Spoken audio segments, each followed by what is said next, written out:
Okay, Commissioner Ed Rothstein, it is Thursday, April 22nd. We're going to do a couple of things, I don't want to say out of order, but mix things up, keep us all on our toes. But what we're going to do, as always, is first start with the Pledge of Allegiance and then take a moment of silence, opportunity of reflection of all the things that are happening, and keeping our prayers and thoughts with those in some very challenging times, especially as this virus continues to still be with us. So with that, pledge allegiance to the flag of the United States of America, to the republic which stands one nation under God, indivisible, with liberty and justice for all.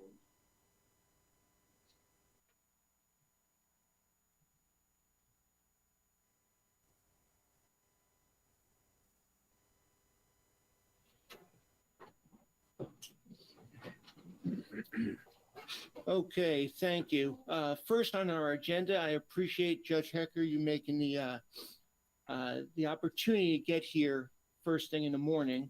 And I know you were scheduled at 1300, so making this change definitely allows us to get this action through. So with that, Judge Hecker, talking about a request for approval for an application submission and award acceptance for the courthouse security grant. Sir? Good morning. Thank you. I don't really have much to say beyond what is in the briefing paper, but I am asking that the board approve the acceptance of a security grant, a request that we've made from the Administrative Office of the Courts in the total amount of $39,958.19. That consists of three separate requests, one for an access control system concerning the register of wills doors, which are in our building, another for improvements to the camera system over the Sally Port, and then the cost of replacing the garage door at the Sally Port. There's no cost to the county, as you can see, and so if the Administrative Office of the Courts approves that request, I'm simply asking that the Court of Commissioners approve that, the Board of Commissioners approve that as well. Okay. I'll move the Board of Commissioners accept the AY 2021 Courthouse Security Grant Award of $39,958.19 from the Administrative Office of the Courts. Second. Okay, I have a motion and a second. Any discussion or questions? Hearing none, seeing none, all in favor? Aye. Aye. Okay, 5-0. Thank you, sir. Thank you very much. You all have a good day. Yes, sir. You have a great day. Thank you. Hope we didn't grow you too much. No, not at all. I'll go in the courtroom right now. Thanks. Okay, let's now move on to Priority Carol. I know we had Priority Carol on Tuesday. There's still continuing activities going on. If anybody wants to share, let's start with Commissioner Frazier. It's a good place to start. That's what I always say. First, I want to say it's great having almost everyone back in the room here. I know we have our petitions, we've got the air purifiers and all going, and that's great, but look around, it almost feels like old times. I feel like I'm almost a commissioner again. Just wish we were all here. Can't wait for the public to be able to come in if they want to and so forth. It's just, it's a great step. It really is. I'm very happy about that. I'll just make brief mention of the Environmental Advisory Council Award yesterday. Commissioner Weaver, Commissioner Rothstein, and myself attended them. Was outside. I'm going to say it's a little bit windy, but it went very well. Some very deserving people got some awards for the Environmental Advisory Council. They have it once every 2 years. It just feels really important to support them and the things that they're doing, and they do a great job. Last thing I want to mention is that municipal elections are coming up. If you go on the CMC website, any forums that they've had, you can go watch them. I was watching the forum for the mayor of Westminster this morning in my office just because I couldn't watch it live. But, you know, you had that opportunity to do that, to hear what the candidates are actually saying. It's a great idea to do that before you get out and vote. And, of course, I know you're going to get out and vote. That's all I have to say. Thank you. Thank you. Commissioner Boucher.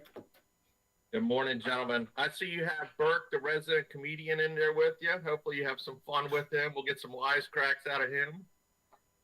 I'd like to start off by stating that this Saturday will be the Winfield Rec Council Parade, starting at South Carroll High and going up to Woodbine Road.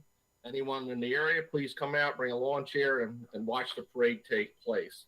Also, I received from Jeff Daggett, their Director of Rec and Parks, statement about the 50th anniversary. As part of the Department of Rec and Parks 50th anniversary celebration, a 50-day walk challenge designed to promote healthy lifestyles was recently completed.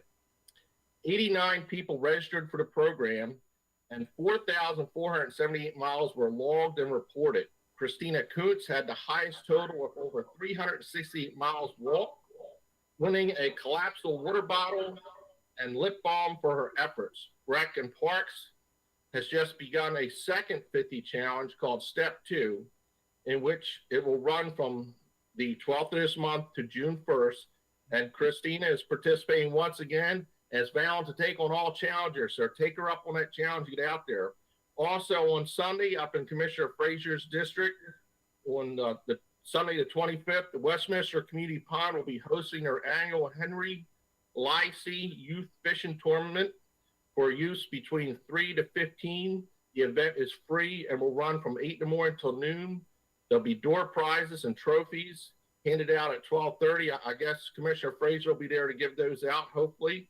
The tournament is named after Henry Livesey, a member of the Rec and Parks Volunteer Hall of Fame who organized the tournament over 20 years ago, in addition to serving on the Rec and Parks Advisory Council and the Farm Museum Bureau Board of Governors. So thank you very much. And I want to make sure everyone gets out and enjoy this weather and stay healthy. Okay, thank you. Commissioner Wentz. Good morning. Has anybody seen the fountain out? I already did that. No. I have actually. Yeah, it's I out, have. yeah, it's out there. And it Beautiful. really looks good. It is. It Yeah. does. I took a little dip in it the other evening. And Actually, I have a picture of that. do you? Photoshop no. is an amazing. But once thing. again, a big thank you to those folks that got the fountain running, because it hasn't ran for over a year now. So it really looks good. So I think of everything that I've done in the last 8 or 7 years, that'll probably be my legacy about the fountain. That's it. Everything else, whatever. On that note, it is Earth Day. And on my podcast this weekend, I talked a little bit about the trash that's along our roadways. That continues to be a real issue.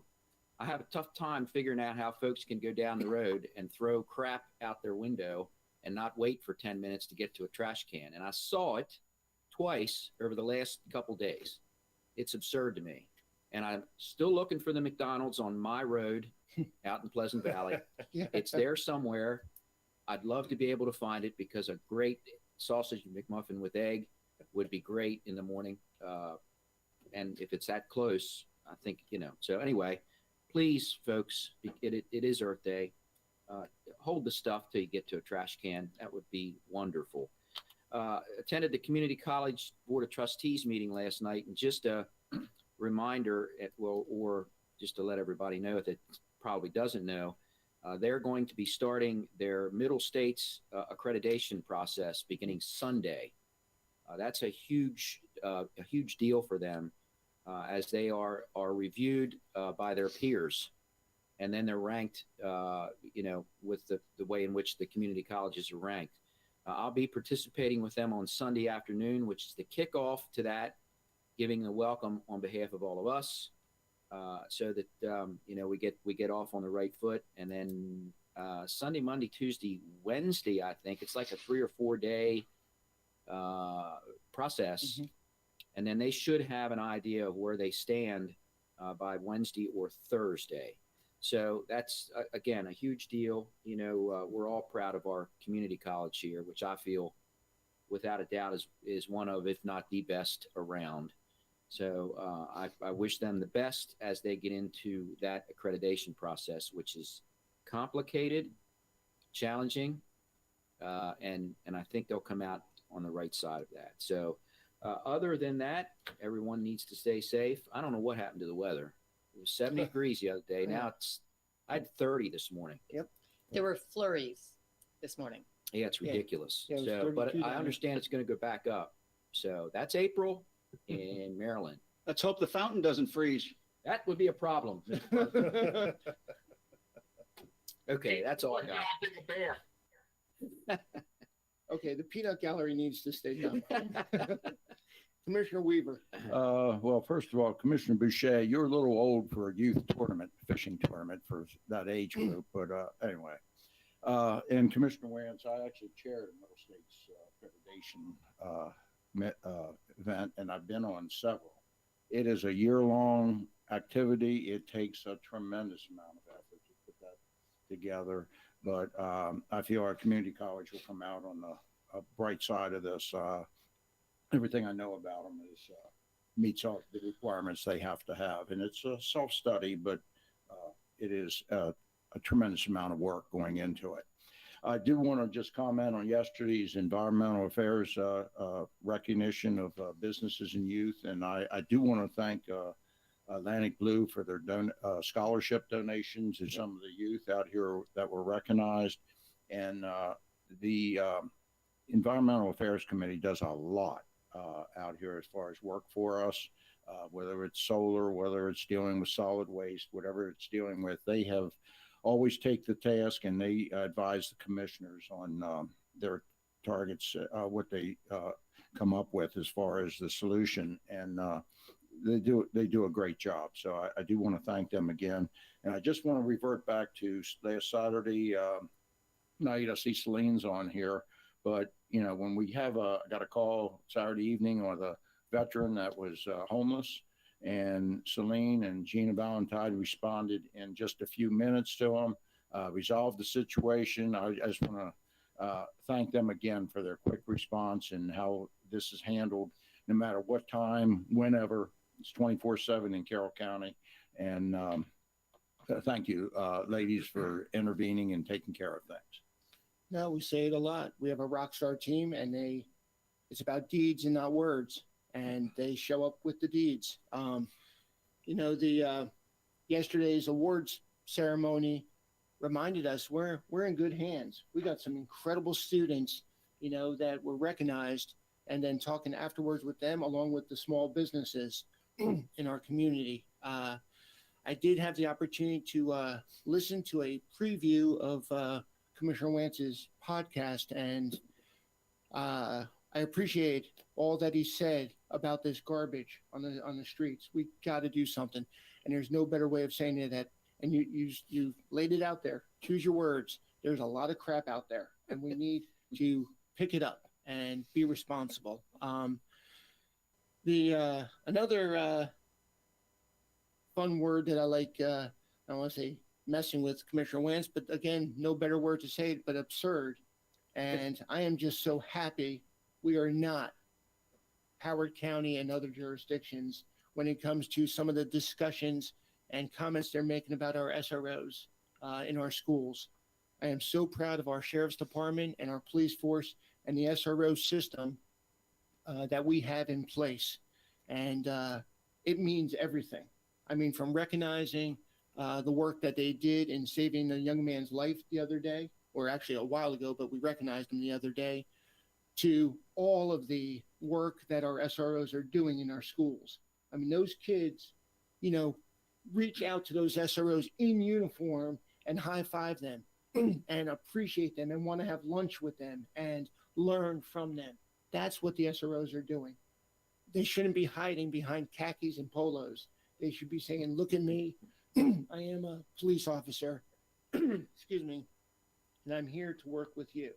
And that's what our sheriff has done in embracing the SRO program with the work that we have done as a Board of Commissioners.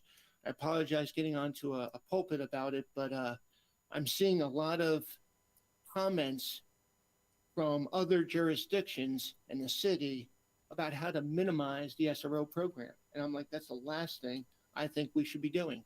And I again, am so proud of the work that, you know, our sheriff and his leadership is doing with that SRO program. Commissioner Frazier, you said we're in the room. We have, and if you cannot see plexiglass between all of us, we have air purifiers. If we felt that this was not suitable, we would not be here. And we do believe we are doing the due diligence in keeping this room sanitized, appropriate, clean, and allowing us to do work by all of us being here. And we are still continuing to be guarded about COVID-19. These numbers are still unfortunately there, and we got to continue to watch that. So let's all do our best in, getting through this. Okay. Yeah, Yeah, on please. that note, and I know we're going to get to COVID, Yep. Commissioner Austin, but the hospital numbers this morning Mhm. are terrible. Yeah.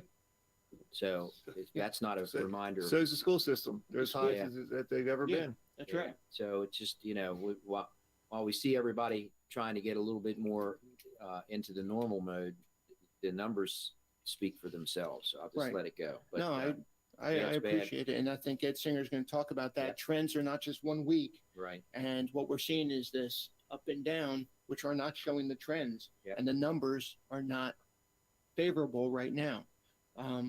So I appreciate that. Let's get an update on, and I'm really looking forward to this, with the senior centers. So Miss Celine, I believe you're going to be on with Rich and Gina.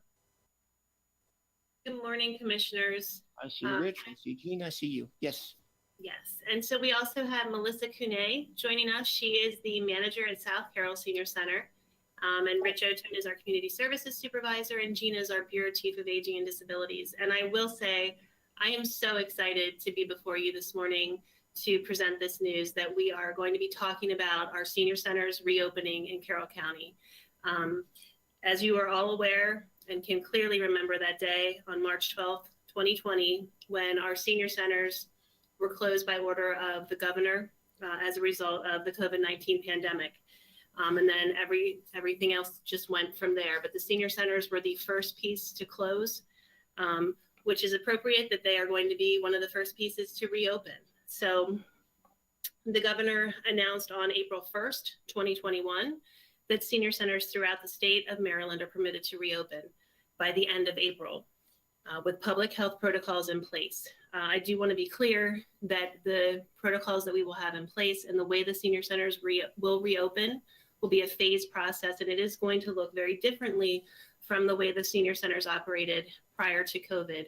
But we are hoping that throughout our recovery from COVID, that we can move to a more pre-COVID utilization of the centers, but that will take quite some time, as you're all aware. I do also want to report that the Rec and Parks sponsored activities will begin to be phased in also in the South Carroll Senior Center on weekends only. We do have a target date of May 8th for that Rec and Parks phase-in component. It is a target date. There are some logistical things we're still working through. So at this time, though, I do want to turn it over to Gina Valentine and her team to really talk about how we're going to look at this reopening and how excited we are and some special events that they have planned to really celebrate this time. Gina? Thank you, Celine, and good morning, commissioners. We are, as Celine said, very excited that after so many months, our senior centers are going to reopen again. During the time that the centers have been closed, our senior center managers, assistant managers, and custodians have worked to thoroughly clean the centers. And they've also participated in other tasks to provide assistance to other departments that had needs, had a need for assistance. In addition to that, all of the senior center staff have been involved in assisting with the vaccination clinics, as well as calling older adults to assist them with scheduling for a vaccination clinic. Their assistance with all of these other tasks has been invaluable, and I want them to know how much I appreciate everything that it is that they have done. It's been absolutely fantastic. But to celebrate the reopening of our senior community centers, we will be holding a special event at the Westminster Senior Center on April 30th in partnership with Department of Recreation and Parks, and also a partnership for a healthier Carroll County. The event will begin with an opening remarks at 9:45 a.m., followed by a Walk Carroll event that will begin at 10 a.m. There will also be an outside exercise class at 10:30 a.m., an inside exercise class, at 11 a.m., and a grab and go lunch that will be catered by Molly's Cafe that will be available starting at 11:30 a.m. We will also have some entertainments outside as well. Pre-registration for the event is required. Individuals who are interested can visit the Recreation and Parks website to register online or by calling the Westminster Senior Center at 410-386-3850. Grab and go lunches can be ordered by calling any of the 5 senior and community centers. Wellness checks, social distancing, masks, will all be required for this event as well, at the senior centers when they reopen, the rest of them the following week. So I'm going to turn it over to Rich Otone now to talk about that schedule for the senior centers and what he has arranged to have in place to make sure that everything is safe for the reopening. Good morning. I just would like to also thank our staff, the managers, the assistants, and the custodians for everything that they've done over the past 14 months. By the time we reopen, it'll be 14 months. I'd like to also echo Commissioner Rothstein's words that if we felt like it wasn't suitable to open, we wouldn't do it. We have taken we've made a lot of efforts to assure the safety of the folks coming into the building. I just would like to talk about some of those today. To begin with, all services will be by appointment only. You have to call to make an appointment. There will be no drop-in services. You have to report to the front desk. We've installed plexiglass in front of the front desks to come in. We'll put you through some screening questions, the same screening questions that we've been asking people as they enter the building since really all this began. You're going to have to enter and leave at the doors that we designate. So we're not going to have people coming in at in various points around the centers. Social distancing guidelines, everybody knows them. We've been doing it for 14 months. Wear masks, stay 6 feet apart. And we're going to operate on a staggered schedule. The centers will be open in the beginning 2 days a week. And we'll reassess all of that as conditions improve and hopefully not worsen. And we're going to continue to work with the health department to coordinate their efforts to give people vaccines. We'll continue to share our buildings in the month of May with them and and possibly staff as well, if necessary. I talked about installing the plexiglass shields. We've got touchless hand sanitizers, towel and soap dispensers also installed. We've reconfigured the building's ventilation systems, thanks to the facilities department for that, to increase fresh air for better air exchange. There's UVC lighting, which will help to kill bacteria. Activities will be in larger rooms to aid in social distancing. And some activities may include things like exercise classes, use of the exercise rooms, arts and crafts, presentations by healthcare professionals, various outdoor activities. And we're going to continue our grab and go lunch program. It's been very successful, and we're going to continue to do that. We don't really plan on offering congregate meals right off the bat. We'll build our way to that. And we just want people to know that, we're really excited to have people back. It's been a long time. People we know are anxious to come back. We also know it's not going to be the same as it was on March 12th, 2020. It's going to be a little different. We just ask for patience. It's an evolving process. And things are going to continue to get better, and we're going to continue to be able to expand our services. And with that, I'd like to pass things over to Melissa Kuhne, who has done a fantastic job helping us edit our virtual newsletter and exercise offerings. And she's going to talk a little bit about some of the challenges and some of the other good things that the managers are ready to take on here. Good morning. The pandemic brought with it a set of challenges that none of us had faced before.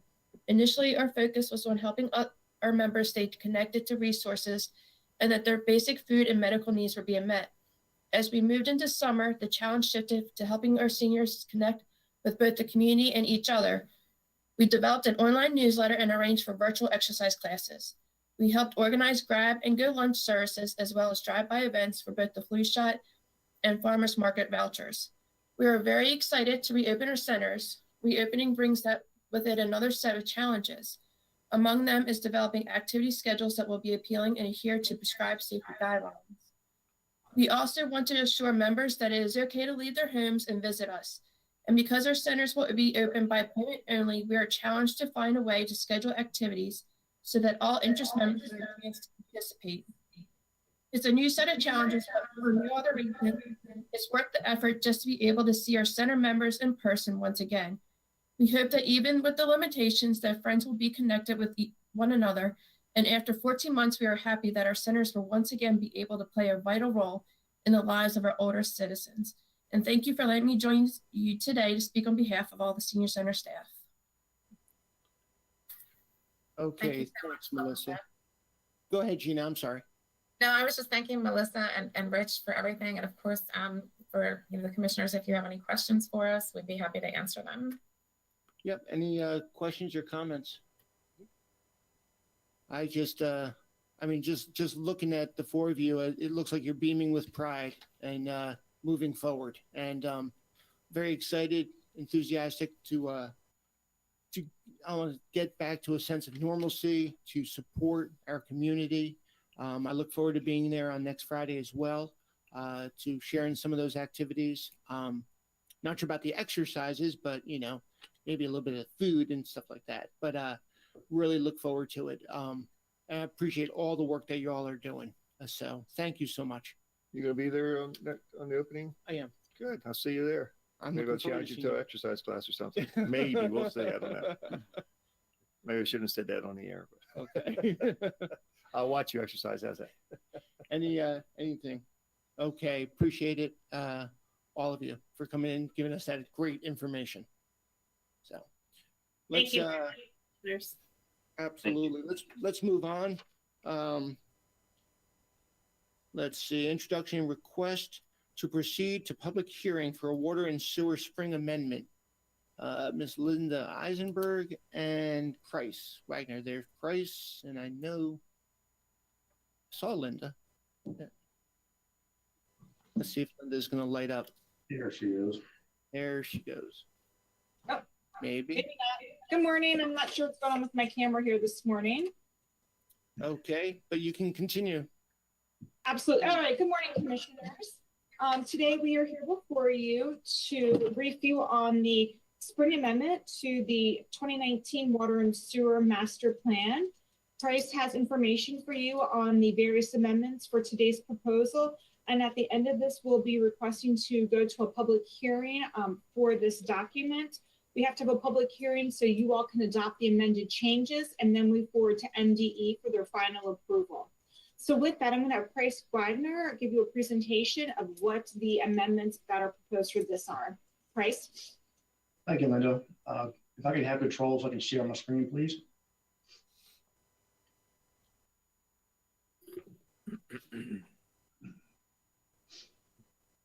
Okay, you have it now. Thank you.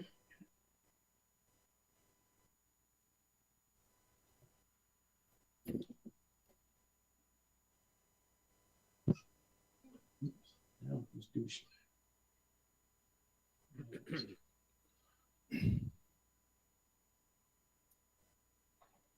me try something real quick. I'm going to share a different screen because the one I want is not the one that came up.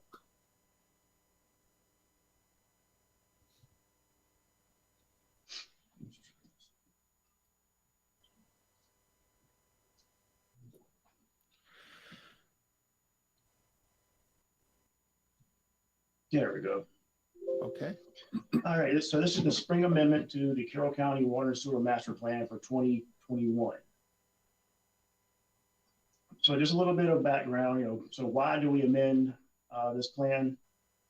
So that we have biannual updates for the Water and Sewer Master Plan, one in the spring and one in the fall.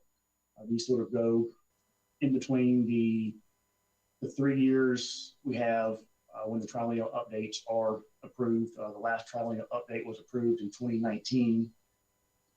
So who can actually do a amendment initiation? Individual landowners or developers, the town or system operators, and finally, county staff could potentially also do planning staff could actually request an update. So we have 4 updates at this time. 3 of them are pertaining to the Freedom, Sykesville Water and Sewer Service Area, and the 4th one is the Manchester Water Service Area. So we have 3 right now for Manchester, for Freedom. We have 7414 Brangles Road, which is the request on behalf of the owner by the engineer to add this property to the Freedom Priority Service Area. They are in the process of subdividing to 4 parcels. One's existing with 3 additional parcels. The Bartholomew Properties LLC, which is off of Bartholomew Road. This is also on behalf of the engineer. This property, they're looking to develop, but upon research and finding that they don't have the gravity flow to the system for the system, you would need to initiate a pump station, a private pump station, which is cost ineffective for the developer. So they're looking to be removed from the service area. And then finally is the Sykesville annexation properties. And you'll see on the map in a minute. There's 3 properties that are split. 2 of them are split, future and existing, and the other one's in future service area. So first, here is the Brangles Road property. You see the existing house, and this is the existing gravity sewer line that runs adjacent to the house, or to the property, I'm sorry, as well as in front. Again, this will be adding roughly 1,000 gallons. Since there's 4 units potential with 250 gallons per unit is what we is usually the multiplier. So this will be adding 1,000 gallons to the system. Now here's the Bartholomew Road property right here. And as you'll see, the nearest lines are down here. Here's the pump station for Sussex, the Sussex pumping station. So they do not have gravity flow to either this area or this area. They would need to have a design and put in place a pump station to get to an area where the gravity flow would work. So Price, I apologize. Where are you looking? I'm still on Brangles Road. Really? I'm sorry. Sorry, I was on the wrong map. There we go. I'm sorry. Okay, thank you. You're quite welcome. So I did the wrong presentation part. So here's the Bartholomew Road section, and the Sussex pumping station is down here. And the developer, or their engineer, they would not have gravity flow to either this portion or this portion, where gravity flow already exists. So they would need to pump their sewage up to this area to actually get to a gravity flow system. So this property with the zoning could potentially have 10 units at 250 gallons per unit. This would reduce the demand on the system by 2,500 gallons by taking them out and putting them in the long range portion of the system. So the request is to take them out right now, but in the future to add them, so they're not looking to go to a septic system then, is what you're saying. Is that correct? No, they are looking to go to a septic system. Actually, I'm sorry, it is to totally remove them from the service area. So they will be in the line with these houses up here, which don't have a service category, because they will now be out of the service area. So no, they were looking to have septic put into place. Is there enough property there for 10 units to have septic? It's hard. I don't know how big the property is. They would only do 7 units per the septic bill, 236. So that's the minimum or the maximum they can have for SB 236. So they're only looking to do 7 units on septic. So they would not be doing the 10 units. All right, but there's enough property for 7 units, is what you're saying. Yes, sir. There is enough property for 7 units, correct. Has to been it would be for their secondary and potentially third reserve for the septic system. Is the property been perked? Do they know if it's going to accept a septic? From what I've received from the engineers, they have been able to perk. Now, if they're able to get all 7, that I'm not quite sure of. But they do know, looking at it, that they do not have the financial feasibility to add a pump station. Right. Well, I'm just saying, because what happens if we take it off and all of a sudden the property doesn't perk, there's nowhere to put septic, then where are they going to come back and say, okay, well, you know what? We actually want to put this back on. So I'm just making sure everything has been done prior to this request. But you're saying it has been. Correct, it has been. This property has been ongoing for a while now, back and forth with different engineers. So this is, at one point in time, they did look at staying on the system, and then a new engineer came in and they've done more research and looked at the actual potential for perks and realized, yes, they're able to get what they're looking for. Bryce, I just want to be clear, because I thought you said something else. I thought you said that they had the opportunity to be perked. Do we know if that has been accomplished? I will see if I'm able, right now I don't have it in front of me. I will look and look at past emails and verify that. And make sure, to my knowledge, everything I remember talking with, I have seen a plan that did show the ability to perk on the property for at least 7 lots. That's the max, but I will definitely verify that and find the plan.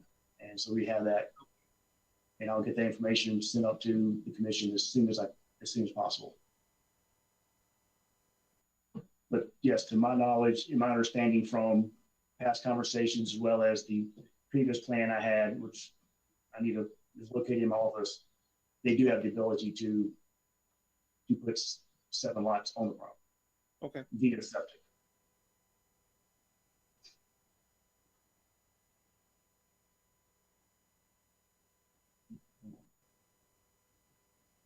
Now we're moving on down to Sykesville. This is an area that's currently in the process of being annexed into the town of Sykesville. Property A is the initiator. We have property B and property C. The lighter color is existing sewer, and the darker color is future. So as you'll see, this property is split, as well as this property. Property C is totally within the future sewer service area. Property A is looking to only do 5 units.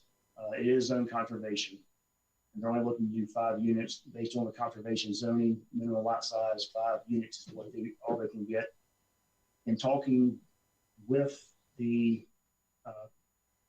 attorney on behalf of the owners, this property they will not be able to park at all. So that's why they're requesting to bring in the remaining portion of the property into the sewer service area and able to put all 5 houses on the system. We have also asking to put in the remaining portion of property B and the ability for property C to be on the system. Now, property A, yes, it has 5 lots. That's based on the BLI, and that's what the developer is looking to potentially do, is put 5 lots on this property. Again, the property is not able to perk. Property B could have the potential of 10 lots based on the zoning of R10,000 in the town. And there's conservation here. My understanding is when they bring it into the town, this portion will be rezoned to R10,000. So they'll have potential of 10 lots. Now, if the area will be developed, I am not quite sure about that. And then finally, this is a lot of record, parcel C, that will have the ability for 1 lot potential. All of these properties, whether in existing or in future, their demand is already accounted for in the water sewer master plan per table 32. We'll just be moving the demands that are in future for property A, B, and C, and just moving those into the priority service area, which will give the developers the ability to begin the process of moving forward to develop the properties as needed. So looking at the maps, here's the Bartholomew Road property up here. Here's the Brangles Road property. And then here is the property for Sykesville. Is the property for Sykesville, is that near Slacks Road? Is that where we're talking? Do you know? Slacks Road, this is actually Schoolhouse Road right down here, Commissioner. And Okay. Schoolhouse Clubhouse. So this is Okay. southwest of Slacks Road, which if I remember correctly is up in this portion near the Springfield Hospital Complex in that area. Okay. This is southwest of that area. Southwest or northwest? See that here. So Slacks Road, which I can't quite see it. Slacks Road is, if you're able to, I'm not sure if you're able to see my cursor. Slacks Road is right there. Okay. So sort of, Okay, I see where you are. Okay, thanks. you're quite welcome. So the Freedom Sykesville, the table 32 will change just a little bit with the potential for Bartholomew Road having 2,500 gallons coming out of the service area. So there'll be a net removal of 1,500 gallons for demand for residential. And the other demands have been moved from future into the priority planning. And then of course they're cumulative. So everything adds up to get us to what we have for total demand. Now for the water amendment, we have 2906 Hanover Pike in Manchester, and then again, the 3 properties in the Sykesville area. Now the request for 2906 Hanover Pike is to remove this property.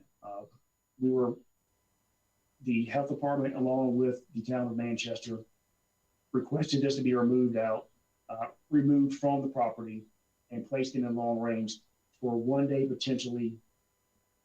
Should they, if they ever sell the property and have the ability, they could potentially one day add back into the system. However, at this point in time, they're not able to rent the house because the well that's on the site at this point, which I understand is more of a, the health department called it a hand dug well, which I don't think it's probably technically hand dug, but it's not up to, I guess, the standard we have today, that the well has failed. So they were in the process, they needed to put a new well in and dig a new well. But before they could do that, the health department asked if they could be removed from the system for them to actually be able to approve the permit.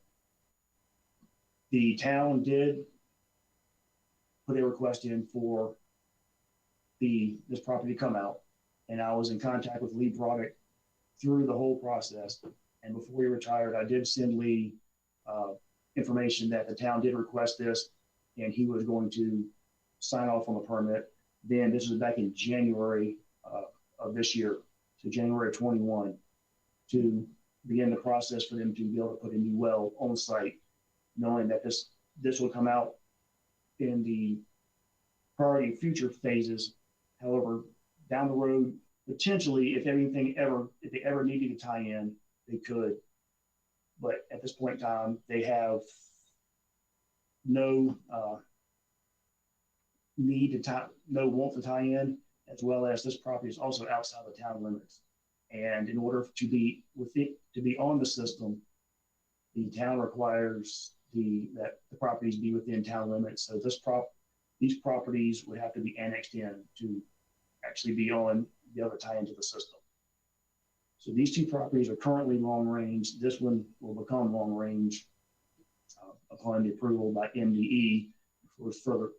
Prior to that, upon the adoption by the commission and resolution, and then approval by MDE for this property to be moved to long range, so they can have their well put in for them to be able to utilize this property and rent it for income purposes. And you'll see right here is the property. This is the Lippy property that came in front of y'all a couple months ago to potentially be annexed into the town of Manchester. My knowledge right now, there's nothing has been done about this property by the town. They have not moved forward. So this property is just outside the town limits along with the Lippy property. Again, the Sykesville properties, same thing. We have existing and future, just looking to bring them in to the priority service area and move that demand from the future into the priority service area. So these properties can be developed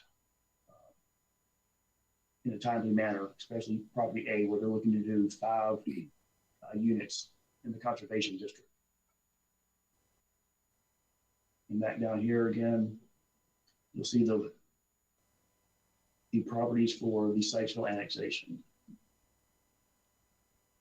And when it comes to table 15, the freedom map or the freedom table, again, the properties is just the moving of future demand into priority. It's all cumulative, so there's very little change, especially when it comes to the future aspect, because it's cumulative. So this number relatively stays the same, or does stay the same.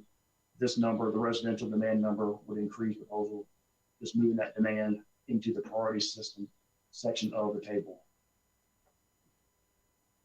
So we have updated the water and sewer maps, the sewer demand calculations and use tables for both water and sewer, and then the certifications of consistency by the county. Our planning commission certified on Tuesday morning at their session, and the town of Manchester certified it was consistent with their master plan at their meeting Tuesday evening. So the next steps, if you approve the motion, is hold a public hearing on May 13th. And then the county commission will have discussion, decision, and adoption of a resolution on May 27th. And then we will forward to MDE for final approval May 28th or the following Monday, depending on what all needs to be done. So it'll be roughly the end of May to beginning of June, we'll forward to MDE for them to get their final approval and make this an actual approved amendment. So the staff recommendation for a motion is, as Linda mentioned earlier, that we move that the Board of County Commissioners proceed with a public hearing for the 2021 spring amendment to the 2019 Water and Sewer Master Plan. And I will definitely look into that, the Bartholomew Road property, and get that information to you as soon as I can today. Okay. Do you have any further questions? Any questions or comments? No. Okay. So I'll make the motion as read. Second. Okay, I got the motion and a second for it to go to public hearing. Any further discussion or questions? Price, that was fantastic. Thank you. Briefing and very thorough. Appreciate all that you shared. All in favor? Aye. Okay, 5-0. Thank you very much. And Linda, just Thank want to you. share, thanks for the participation with the FDCA. I believe you and Mary.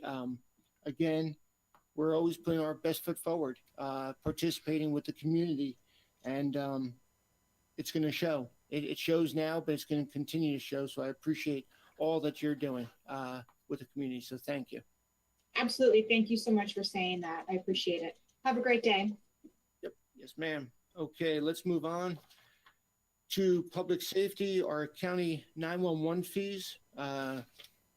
Having a further discussion and then decision made. And I see Mr. Campbell. Is Jack also going to join us? And Taylor, I believe.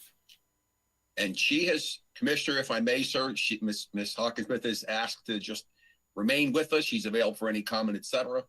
But she'll remain quiet and out of sight unless we need her to answer a question. That's all right with you, sir. That is fine. Sounds like she's the puppet master and the two of you will be talking. So go ahead, Scott. Thank you, Commissioner. And I will say that her input on this was critical for us to be confident in what we're proposing today. Commissioners, the Maryland Public Safety article gives counties the authority to establish and maintain what is now called no longer a local fee. It's now called the county fee. in conjunction or in combination with the state 911 fee. And it also gives the counties the authority or the option of increasing its fee to a maximum of $1.50 if it demonstrates a deficit that the prior year's revenue is insufficient to cover eligible expenses. That is the situation Carroll County finds itself in to the amount of $1,625,521 based on an actual audit of expenses versus revenue.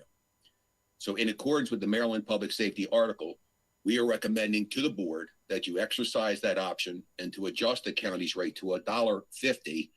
And I will say in lay terms, that's $1.50 for each means to make a call. There's a more technical definition of it, but instead of being per bill or invoice, it's per line or service. I hope that's clear, Ed, but concisely, it talks about switched local exchange services, et cetera, a very technical definition. So if a family has a single bill, in the past, they would have charged the fee once. Because of state legislation, if they have, say, 3 phones, mom, dad, maybe a teenage child, it would be 3 times. So one for each ability to make a call to 911. Should the commissioners be inclined to do so, the next step would be to take the matter to a public hearing, which is what we are recommending the board do. To that point, we are asking the board agree to take this matter to a public hearing Thursday, May the 6th, based on our recommendation. And we do feel it is justified based on, as I shared, the documented deficit to adjust Carroll County's local or county 911 fee to $1.50. Okay. Any, we had some discussion over the last couple of weeks with the budget. Any further discussion or questions for Scott or Jack at this time? Pretty straightforward. So I move that we take the proposed adjustment of the 911 fee to public hearing on Thursday, May the 6th. Second. Okay, I got a motion second. Any questions, further discussion? Seeing here none, all in favor? Aye. Okay, 5-0. Okay, Scott. Thank you. Absolutely, and thank you, Taylor, very much for prepping Scott and Jack. Okay. You're welcome. Is Mr. Singer, I see you are there. If you can light up and share with us what's happening in your world. Well, it's great timing, commissioners. Just got off a mobile vaccination call with the state level folks. Anyway, I guess we're kind of beginning to see, just briefly before I share some data and some other thoughts, we're starting to see a downward turn in our case rates in this third wave that we've hit, and I'm very thankful for that. If somebody give me the ability to share my slides, that would be great. I got you all out of order this morning, so I'm sure it's. You now have the ability. Yep. And we're getting to a point now where the number of people who wanted to get vaccinated are starting to even out with the amount of vaccine that's available.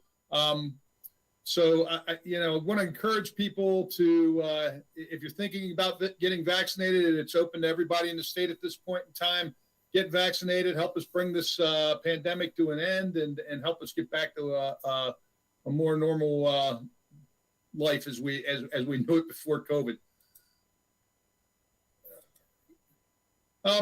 Data I've been sharing with you the last few weeks related to CDC recommendations in schools. Our case numbers are still at a point where they're considered to be a high rate of transmission. We're above 100 new cases per 100,000 in the past 7 days, and that's the benchmark that CDC has been using in reference to schools. Our positivity rate actually dipped under 5% over as an average. You see on the right-hand column the positivity rate in Carroll County's listed down the right-hand column, and April 20th for the first time in I guess it's been 1, 2, 3, 4 weeks, as our averages dipped below 5%. So things are finally moving in a positive direction from that perspective. Our case numbers, as you can see, it's been a bit of a roller coaster ride since November. We went up over the holidays and then hit a low point, I guess mid to late February, and then hit another peak last week, March 28th or so, and we seem to be on a downward trend at this point in time, and we're getting people vaccinated and getting into the outdoor months where we have a lot more outdoor than indoor activities. We hope to continue to see this trend, downward trend, and get back to a place where we're seeing few cases as opposed to the many that we've been seeing. We're still not in a great spot. We're over 300 cases for the week of April the 11th in Carroll County. And here's our rolling 14-day average. Again, the good news on this, when we look at it by age group, the 65 plus are still our lowest case rates, and largely I think that's because a large portion of that population is vaccinated, and we'll talk about that as we get a little bit further on in the slides. Hospitalizations are they're still high 20s number of people hospitalized at Carroll Hospital Center. The hospital's still seeing very high volumes, and they're still struggling. The hospitalizations, as I always tell you guys, they tend to lag the cases, and the deaths even lag the hospitalizations. So over the next couple of weeks, I would imagine we're going to still see high rates of hospitalizations and still see high levels of deaths. But as the case rates come down, those hospitalizations and the deaths should come down as well. Our hospitalization and deaths by age group.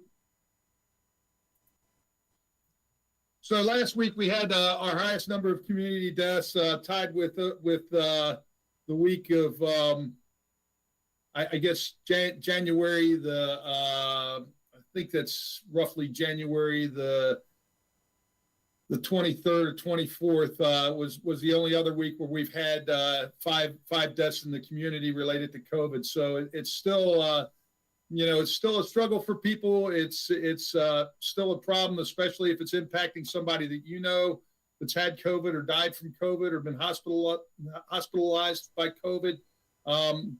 We as I said, had 5 deaths this past week, and we're continuing to see people dying from COVID from this week. As we get the case rates down, hopefully we'll see those deaths follow that, and the hospitalizations as well. Testing. This is an important piece that I wanted to mention to you all as a Board of Commissioners about where we're headed with this. Our testing numbers have been down, generally below 50 people on Tuesdays, Thursdays, and Sundays. And as school's going to be out in June, and there are more activities at the Ag Center, and testing is more commercially available, the need for us to continue to run a mass testing site at the Ag Centers the need for that's beginning to decrease. So our plan is over the next month is to gradually phase out the testing site. We will still have availability, as I've talked to law enforcement and first responders about. We have the availability to do a limited amount of testing here at the health department if we have an outbreak, or if we have first responders or others that need to be tested for specific reasons. I think the demand for testing has also probably gone down because a lot of places that had restrictions on requiring people to be tested before they could travel or return to work or other things, that's also kind of dwindled off. So the demand at the testing site, we actually had only 14 people, I think, on Tuesday that we tested. So it doesn't make a lot of sense for us to continue to run a mass testing site with those kind of numbers. And towards the end of May, we're going to be phasing that out. We're in phase 3 as far as vaccinations concerned. All Marylanders 16 and older are eligible to receive vaccination. At the health department, we're using the Moderna vaccine, so we're still 18 and above. For those that are looking that are 16 and 17 that are looking to get vaccinated, you have to look at the state mass vaccination sites, potentially the hospital, and some of the pharmacies. There's a vaccine finder on our website that helps people find the appropriate vaccine for them. So the 16 and 17-year-olds, there are vaccines available through some of the local pharmacies, the hospital, and the mass vaccination sites. And the link we have on our website will help you find those if you're interested in being vaccinated. Our vaccine, we continue to administer as much vaccine as we're receiving on the same week. The allocations are down because of the loss of the Johnson & Johnson vaccine.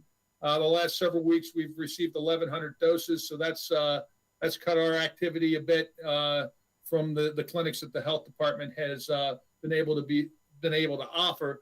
However, we did get an infusion of 600 doses from the Equity Task Force, and I'll talk about that when I get to the clinics that we have scheduled that are upcoming. Percentage of people vaccinated in Carroll County, 42% of our populations received the first dose, and 29.3% of our population are fully vaccinated. And, you know, we've worked through, I think we're pretty well done with phases 1A, 1B, and 1C, and now working on getting the general population vaccinated. The 47,000 of the general population in Carroll County have been vaccinated. Over 10,000 of those have been vaccinated by the health department. And this chart's always a good one to share. The population that's over the age of 75, 85% of that population has been vaccinated. And I know we still have people that are continuing to sign up now that they've seen their friends get vaccinated, and the ones that were hesitant at first. So I expect to see those numbers continue to climb, although it'll probably be a little bit more slowly. The Hispanic population that's on here that still seems to be the one place where we're lagging is we've got a clinic focused on them this weekend that we're doing in conjunction with St. John's Church and the Ministerium here in Westminster. So hopefully that number will see some significant improvement by next week. And the clinics we have scheduled, we're at North Carroll today. The Westminster Senior Center, we have a clinic today at St. Paul's Church to try to reach the people who use the soup kitchen through various churches. We've coordinated with Jack Tevis had reached out to me, and LifeBridge had reached out to me and said, hey, can we do something for the soup kitchen and the population that is served by the soup kitchen? So we're going to hit there today. It's a no registration type clinic, and we're going to try to make sure we can serve that population. On this Sunday, we've got the St. John's Church clinic that I mentioned. We're going to be back in Mount Airy. We've been working with Mayor Rockenberg and his staff in Mount Airy to get people scheduled there. So we're working with them to try to reach the population. Got another one in Westminster next week. The important thing to let folks know is by noon today, there will be a link posted on our website that will allow people to sign up for the clinic that's next week at the Senior Center here in Westminster. There'll also be some other links posted there as well. And the week of May 2nd, we've got a clinic in Tonytown, and we're going to be moving our operation out of the senior centers as the senior centers are reopening. And I have to say, I'm very glad to see the senior centers reopening. I know I've said a couple of times about the need for the seniors to be able to have some interaction, and they've basically been shut in since a year ago, March. To be able to see the seniors being able to interact again now that they're vaccinated and we're moving forward, to see the senior centers reopening is a very positive thing for the community and for that population. So as of the week of May 2nd, we're going to be moving our primary operation to Town Mall, where Sears used to be, and operating out of there. So our clinic in Westminster that week will be in the Town Mall.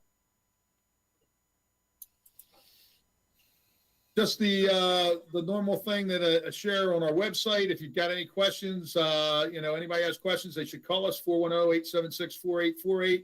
Check our website. We've got a lot of information out there for people, and let's get through this thing. And hopefully summertime we be back to normal or more normal. I don't think completely normal for a while with the variants and everything we've got out there, but getting closer and closer to normal is a great thing. So that's all I really have for you this morning, commissioners. If you have any questions, I'd be glad to try to answer. Okay. Ed, thank you very much. And thanks for making the adjustment to come on a little bit later with this information. Anybody have any questions, concerns, thoughts?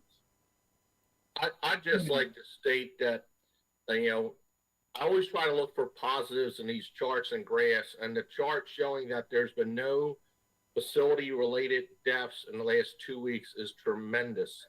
And I think that goes directly to the health department's effort to go out there and vaccinate those people in those facilities. And now hopefully we'll see the rest of the numbers start to come down. But if you look at the chart, you see in the beginning, predominantly the overall majority of fatalities we're having were in those facilities. And I think you guys out there are conquering that. So thank you. Okay. Anything else? How did we did the county office building employees, right? Or county employees or something last week? How'd that go? I never heard anything. Good? Positive? A lot of people? Well, we've vaccinated a fair number of your staff, commissioners, with back when we did the continuity of government, and it's open to pretty much everybody now. We did second doses last week, largely with community college and the government employees, and we got pretty much everybody back who got their first dose the first time. So I think you probably have a pretty highly vaccinated workforce at this point in time. Yeah, and I think it's a good point, but I think a better way of approaching it is all those that were eligible and accessible to be, to get vaccinated were given the opportunity to get vaccinated, as opposed to a percentage just because, we don't track the numbers, or we shouldn't be tracking numbers. But yeah, I think it's a good point. As it goes towards our reopening, hopefully here on June the 1st. Yeah. I just wanted to make sure that we were, at pace with that. Yep. So thanks. It's been offered to everyone. Yeah. Good. And hopefully they've taken advantage of it. Yes. Excellent. And I heard that on your podcast. A lot of good information. I'm copying. So unusual. I listened. What did I I listen? mean, nice job. We certainly tried to encourage people to take it. Of course, we're not requiring it. but- Right. I know. Right. But as I travel through the halls, I kept getting the questions. When are we going to get our vaccinations? So Right. hopefully all those people that asked stepped up. Absolutely. Okay. So Cool. So, and Commissioner, I would add that if there are folks over there that haven't gotten vaccinated and they want to be vaccinated, by noontime today, there's going to be some links posted on our website that are open to the general public. And it's not just the county employees, but anybody in Carroll County that wants to get vaccinated can sign up and have an appointment within the next several days to be able to come out and be vaccinated and help us get ourselves back to normal. No, and I think we can post that, or we can send an email out to everyone internally and say, this is available for you, and just continue the encouragement by saying what's available. Not saying you will, but that's all. No, good information. I still feel we're still appropriately guarded with, with the situation, but, I think you continuing to give us this information allows us to make continuing good decisions and appropriate decisions. So thank you very much, Ed, for you and your team.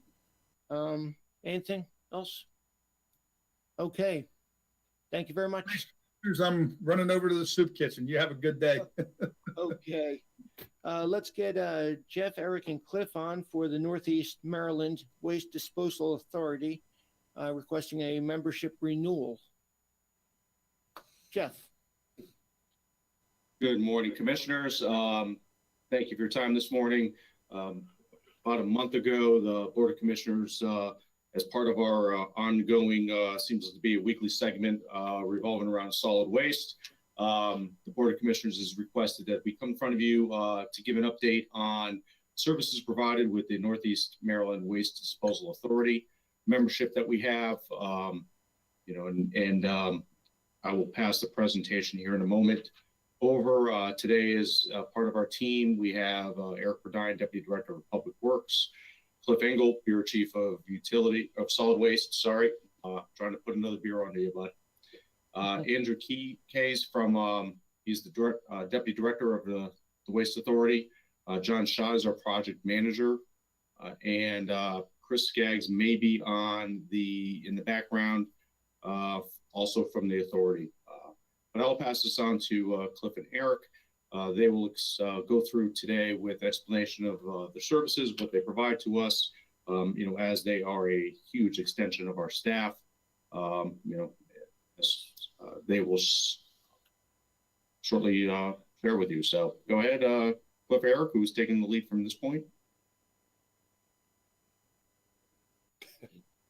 Clifford. Okay, I thought Eric was gonna chime in there for a moment.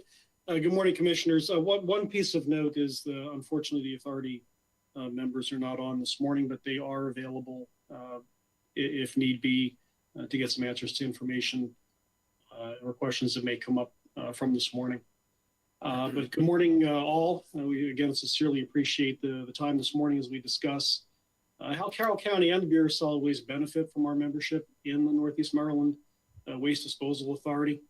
Just a lot of this may be familiar information, but we just want to go through it and really outline what they do for us, how they do it, and what those benefits really are.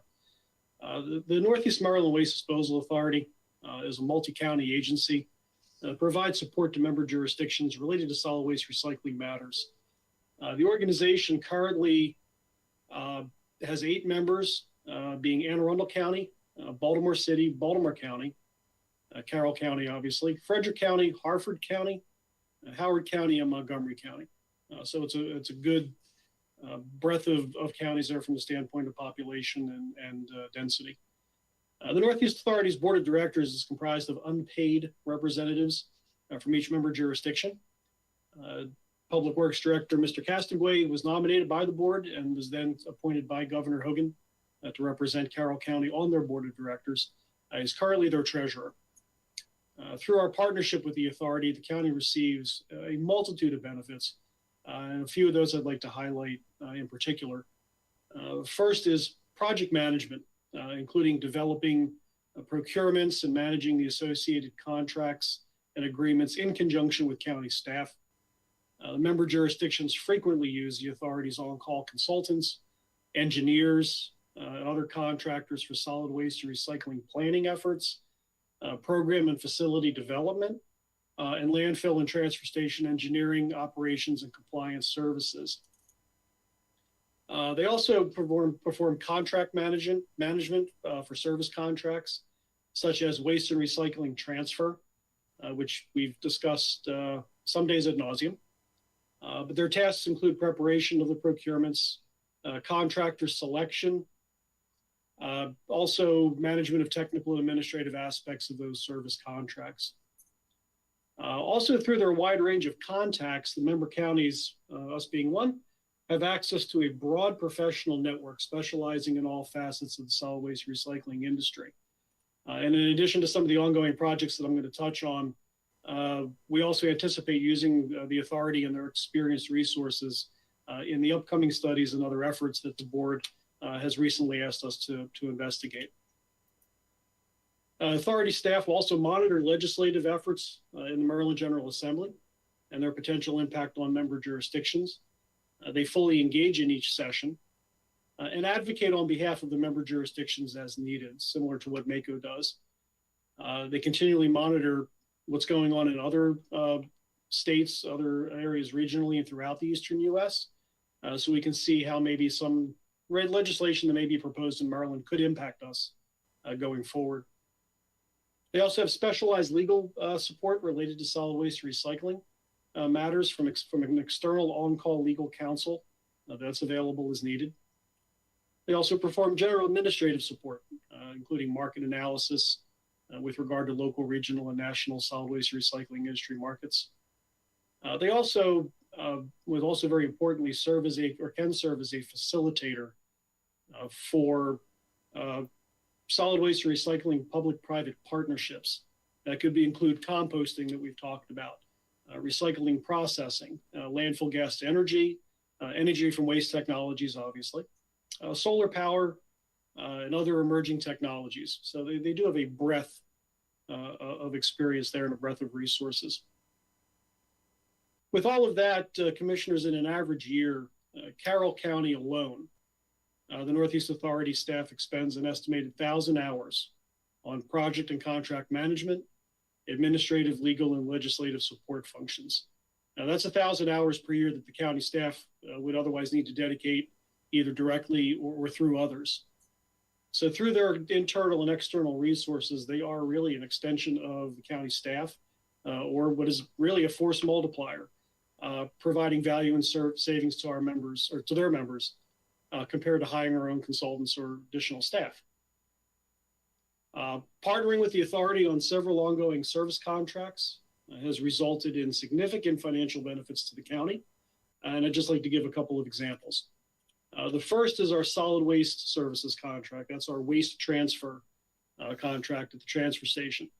So that's operating the waste transfer side, including transfer and disposal of solid waste, but also includes disposal of sludge for several local POTWs that take advantage of that contract.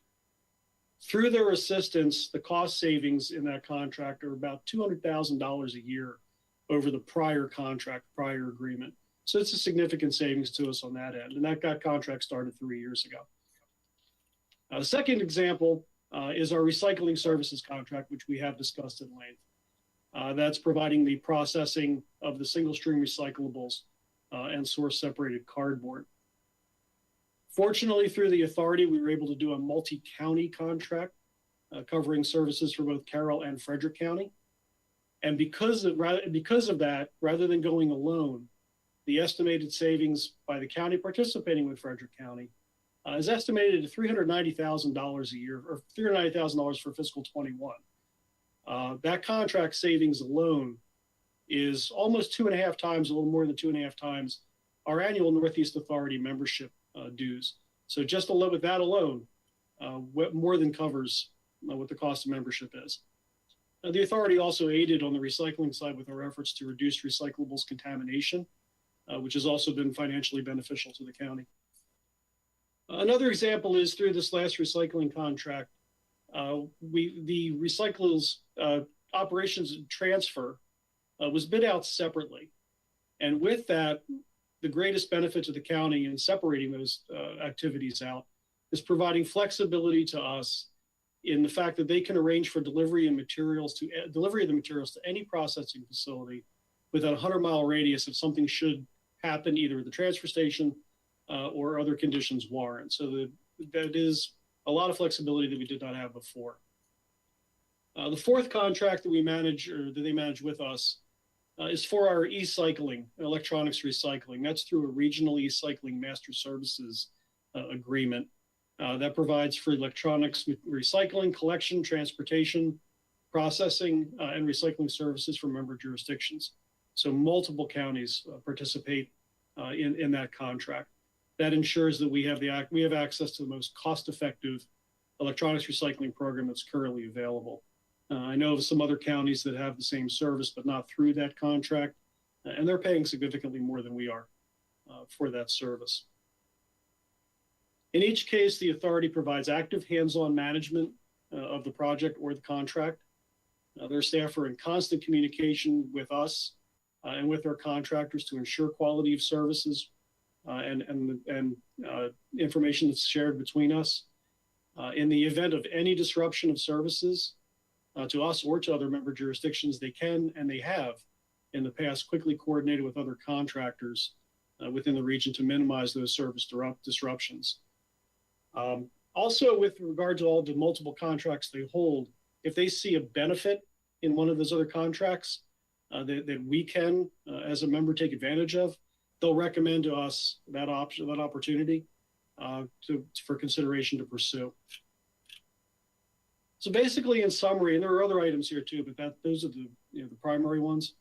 But in summary, the Northeast Maryland Waste Disposal Authority is and continues to be a valued partner for Carroll County, and they bring significant value to us, especially as, again, I mentioned, the force multiplier in assisting with contract and project management.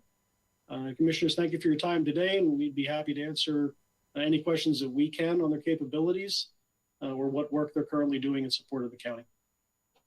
Cliff, thank you, and thank you for the thorough description. Any questions, discussion, please? Yeah.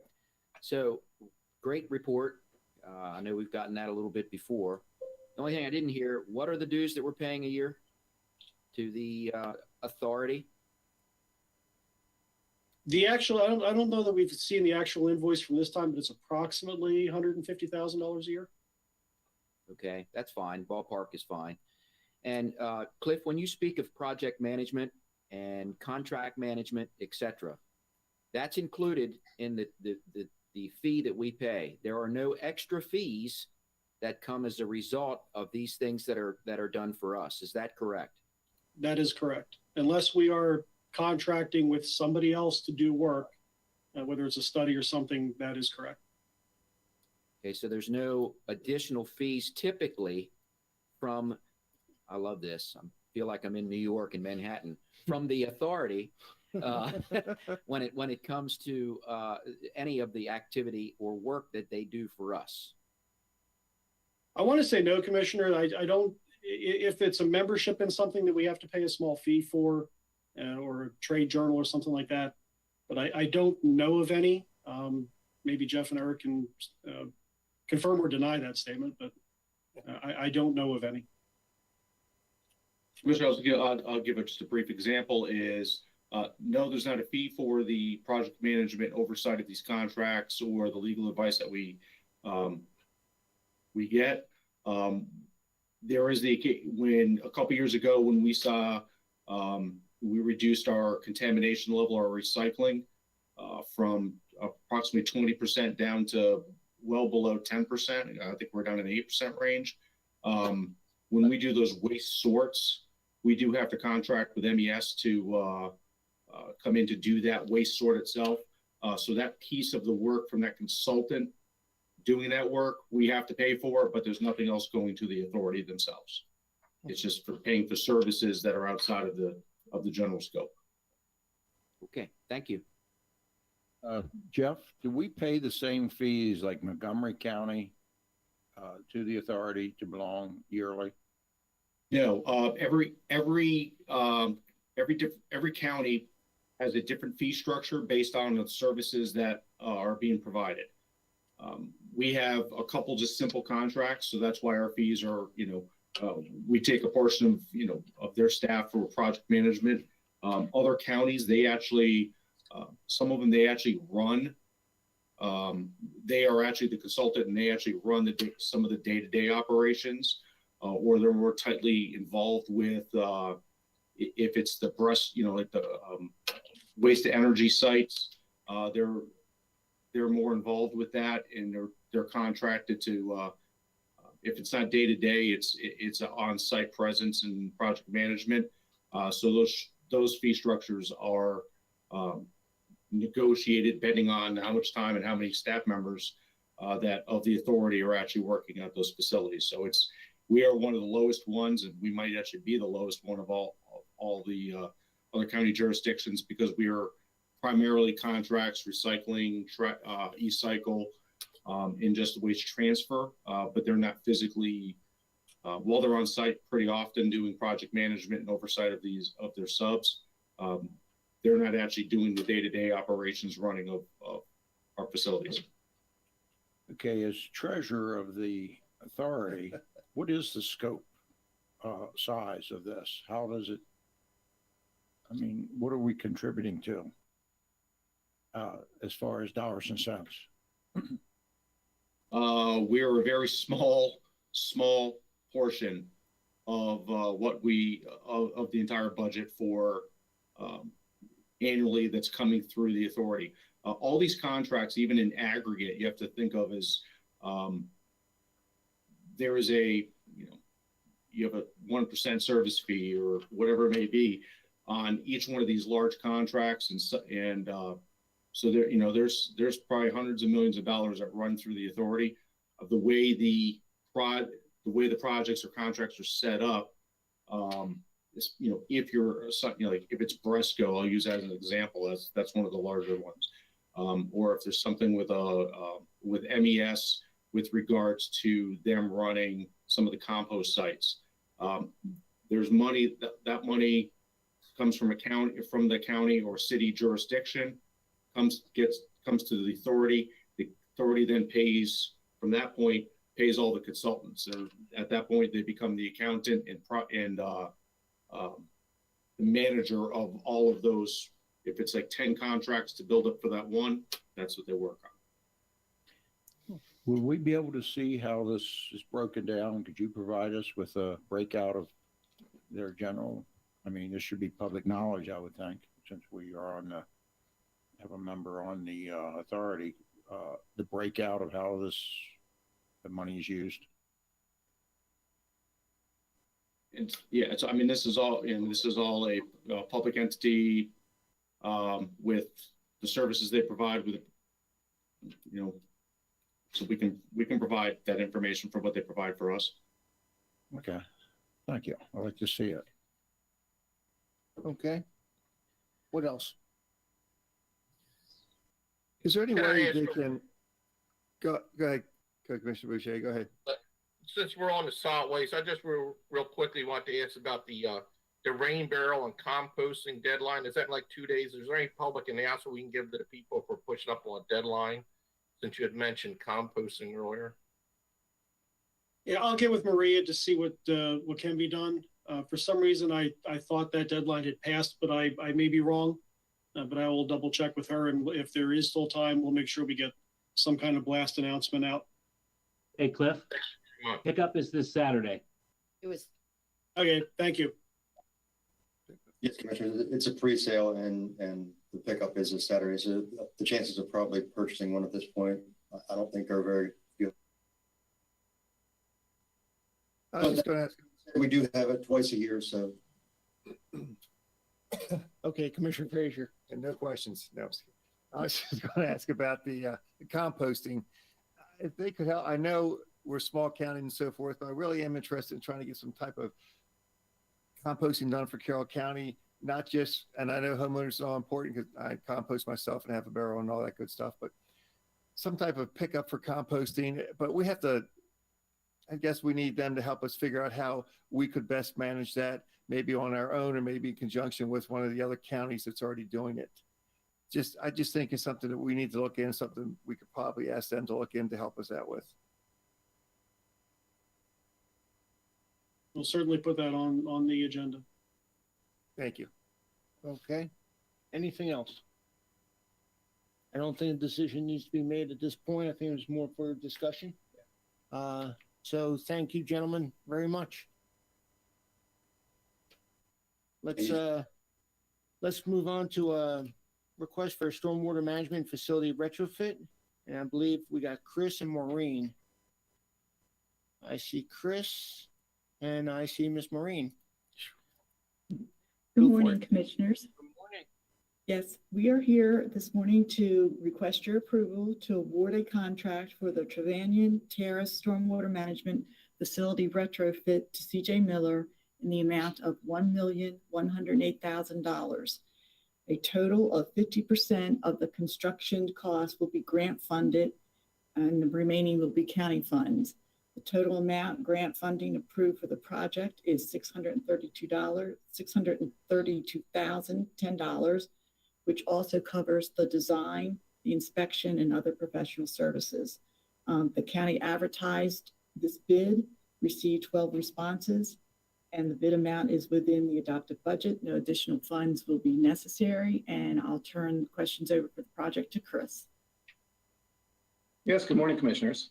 So this is a stormwater management retrofit project in the city of Tawnytown. It's on a city-owned parcel just east of Tawnytown Elementary. The project, when it's completed, will treat approximately 190 acres of land from the city, and included in that is 54 acres of impervious. So as Maureen mentioned, we applied for a grant with the Maryland Water Quality Financing Administration Bay Restoration Fund. And we were successful in obtaining grant funding for 50% of the construction.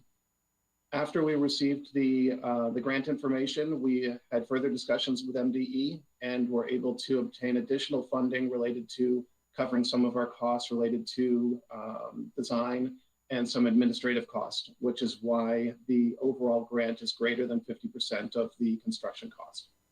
So happy to answer any questions that you may have. Any questions? What's the specific location of this, Chris? Again, I know it's on Trevanion Road, but how far out of town or where exactly is it? Yeah, it's just east of Tawnytown Elementary. And actually, if I could be given permission to share my screen, I can throw up a map that shows you where it is. Yeah, I'm just curious. There's a lot of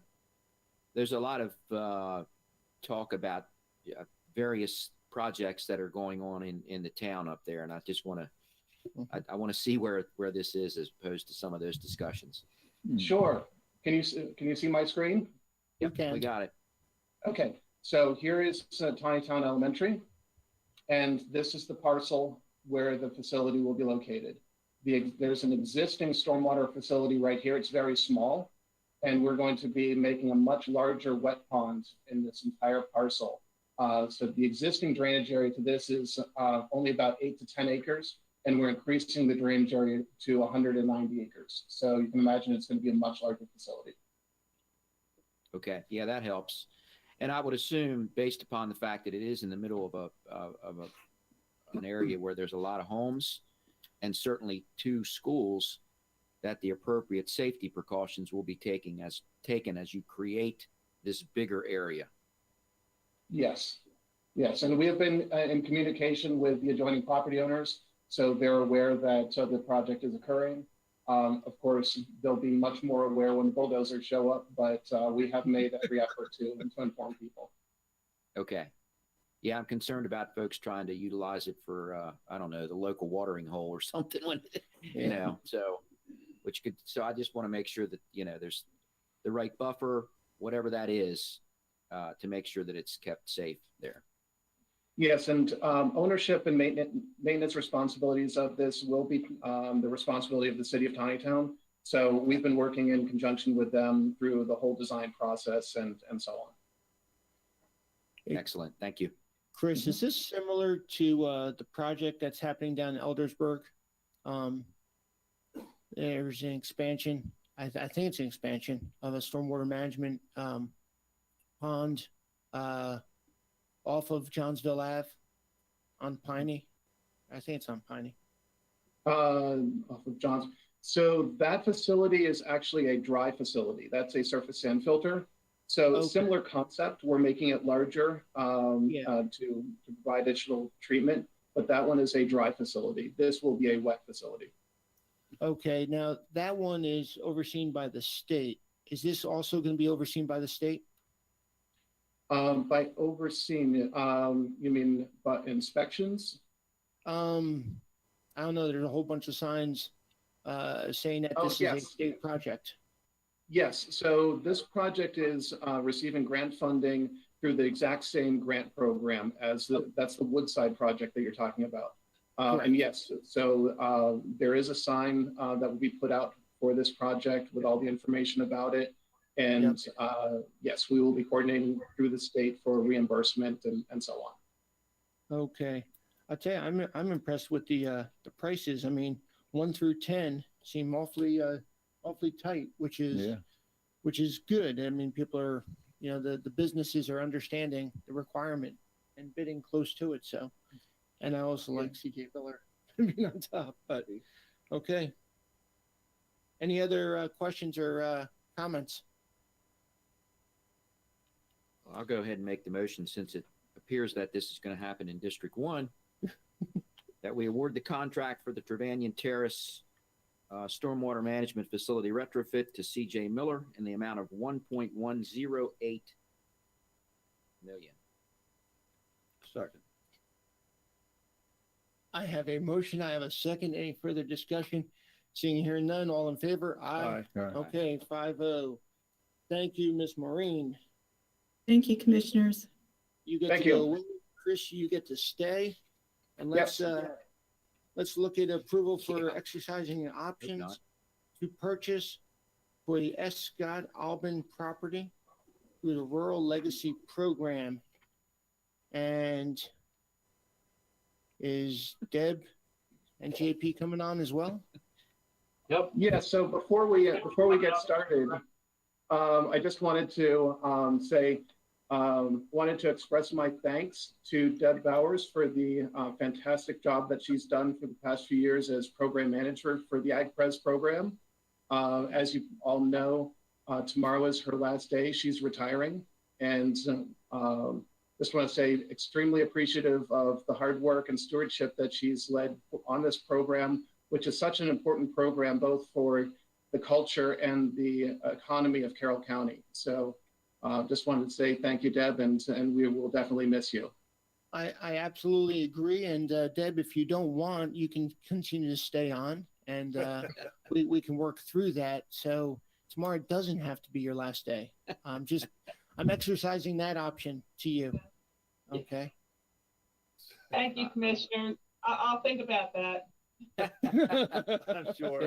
Based upon I stopped by and spent some time with Deb yesterday, and based upon the conversations that we had and the stories that we shared and the laughs that we had, I doubt if she's going to take you up on that, Commissioner Rothstein. Just exercise that option. But as well, we did share some great information yesterday, and I want to say congrats to you as well, Deb. And I don't know if a lot of folks know this, but Deb is an author and has already written one book and is working on another. So we can all say when she's famous and signing autographs up in New York that we all knew her when. Thank you, Commissioner. That's a good laugh. What did you say there, Commissioner Weaver? Deb, thank you for all the help you've given everybody here in the county. It's tremendous what we've done in Carroll County, and I think your legacy will be, you were part of that to extend our preserved acres to 76,000 roughly at this time. That's right. Yes. Okay, so we're getting a little closer to the only goal that the county has maintained since 1980 that they have stayed with is to preserve 100,000 acres. And they are working diligently to get there. And I know it takes a lot to make all this happen, and all the, I guess, 600 to 700 people you've worked with to get to that goal is tremendous. So thank you for your service to Carroll County. It will be remembered. Thank you, Commissioner. It's been my pleasure. It's been great to be a part of it. And I appreciate being reminded of that number and the importance of that goal by Commissioner Weaver at least 17 times throughout the day. And Deb, you're, should definitely be proud of working towards that goal and the things you're doing and have done for Carroll County. As long as we accept this option, but we'll find out if we're going to end up on a high note or not. So now we start. Thank you, Commissioner. This first option we're looking at here is a Rural Legacy Program easement for the Scott Albin property up on Basler Road, just outside of Manchester and right next to a school up there. It's 107 acres, approximately 30 lot rights we were able to find there. The cost using all state funds will be $675,283 and some change, and that's $63.10 per acre.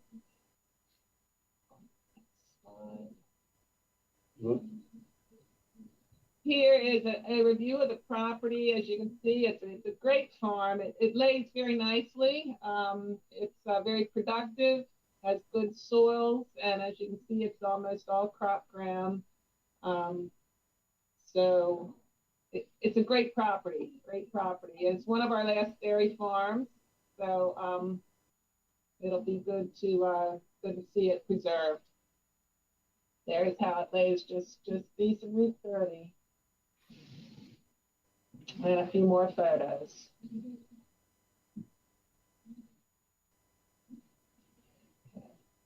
So we are at this time requesting final approval on this Rural Legacy easement purchase.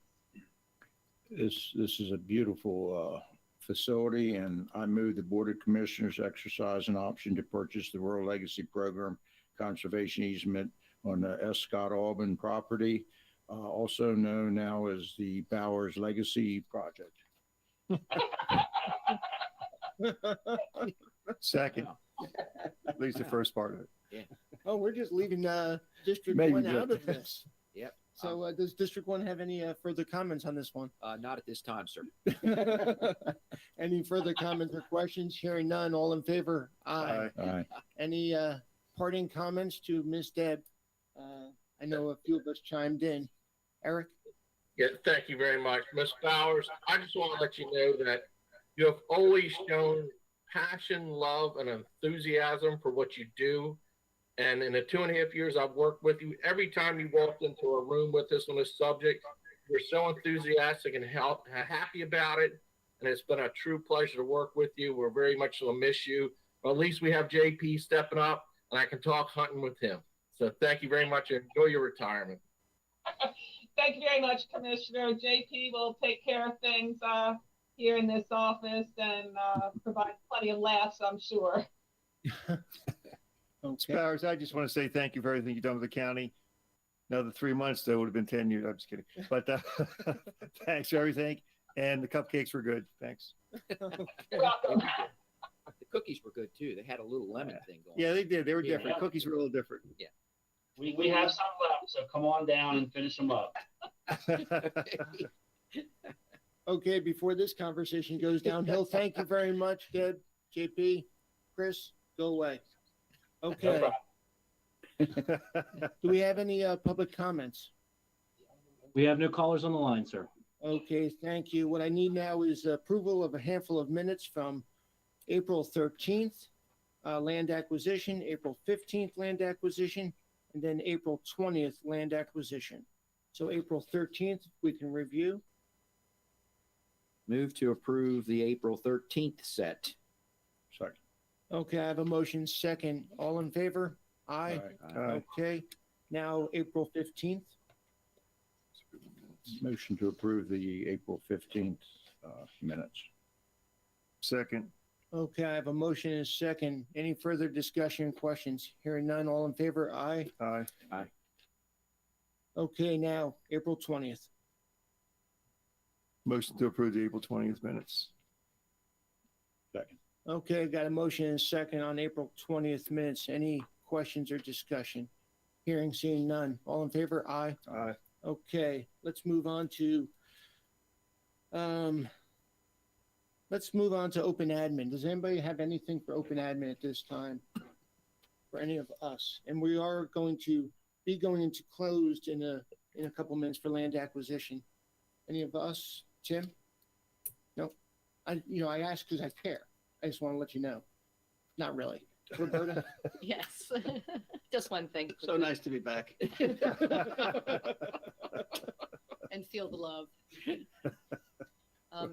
So next Thursday, the Board of Commissioners will be meeting with the delegation in a virtual meeting at, I think it's 2:00 in the afternoon.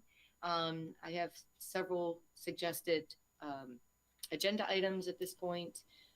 Review the county's budget, talk about Review the broad- county's budget?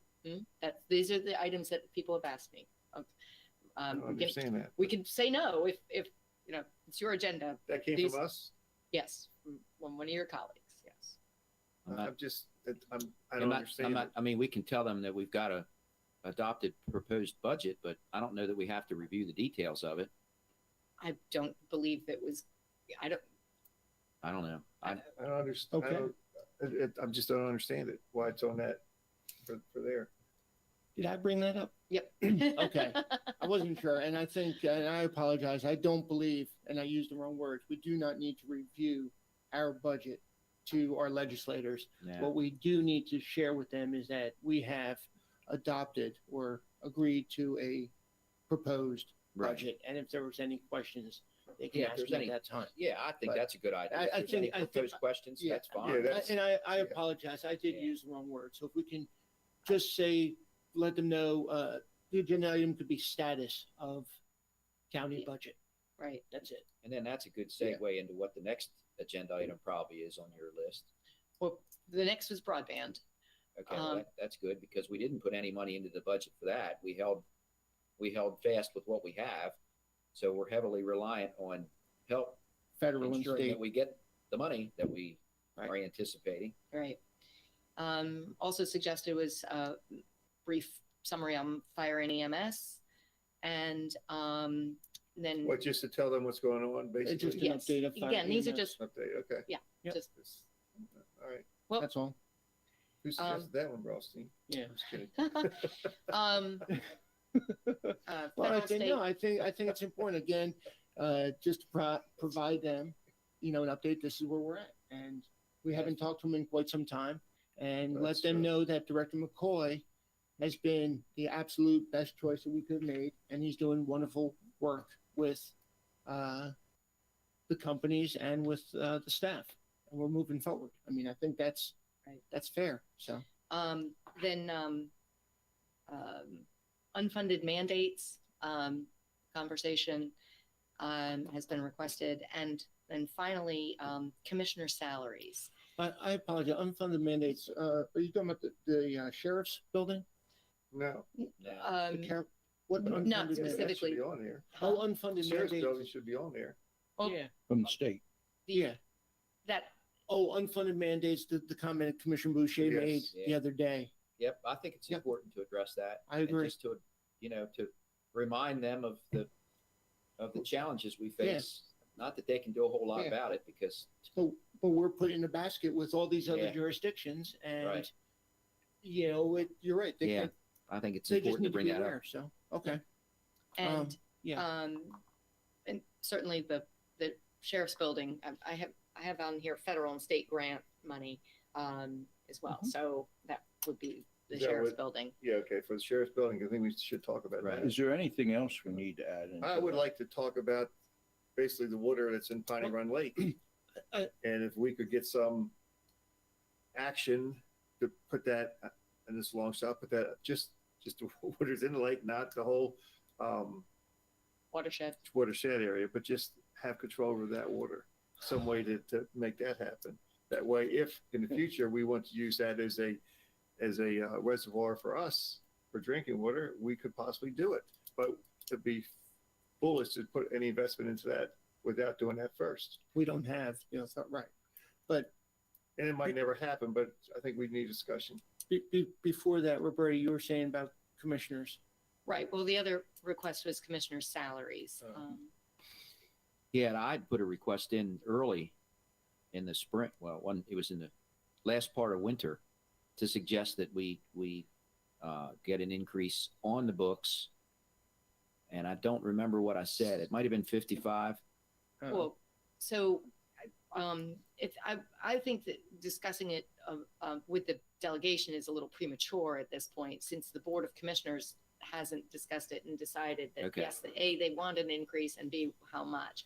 I mean, this is a fairly simple thing for them to do. It doesn't take months and months of research or I anything. think it so needs discussion between the five of Right. us Right. before we have a discussion with them. Right. That's my Because I don't want them telling us what they think we Right. should be making.